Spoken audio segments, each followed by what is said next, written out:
তো গাইস তোমরা আজকে আমাদের বাগান নিয়ে দেখবে। এই হচ্ছে ভাইয়ের একটা ছিল টবে, তা ভাই ডেপটাকে দেখে একটা তুলসী গাছ একটা গাঁদা ফুলই ছিল মাত্র।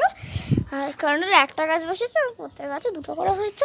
তো দেখো আমার একটা গাছ এতটা হয়েছে, এর চেয়েও একটা বড় আছে। তার ছোটোটাকে দেখিয়ে দিই, এটা হলুদ রঙের, এটা অরেঞ্জ রঙের।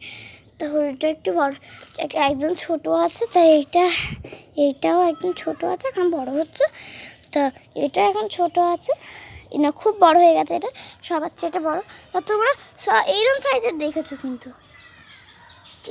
এই না, তোমরা এরকম সাইজের দেখেছো কিন্তু এইরকম সাইজের তোমরা যদি দেখে থাকো আমাদের ভিডিও পাঠাবে। দেখেছো আমার ফুলের সাইজটা, আর এইরকমটা অনেকেই দেখেছে, কিন্তু এই সাইজটা তোমার মধ্যেই দেখুন। তো টাটা বাই বাই। আমার বাগান তোমাদের কেমন লাগলো প্লিজ কমেন্টে পাঠিয়ে দেবে। আমার এই ছাদ, তো আমরা এবার পাঠিয়ে দিচ্ছি। তারপর আমরা টাটা মিনি ব্লগ করতে করতে আমরা শেষে এই ফুল বাগানগুলোকে নিয়েই টাটা করব। তো টাটা।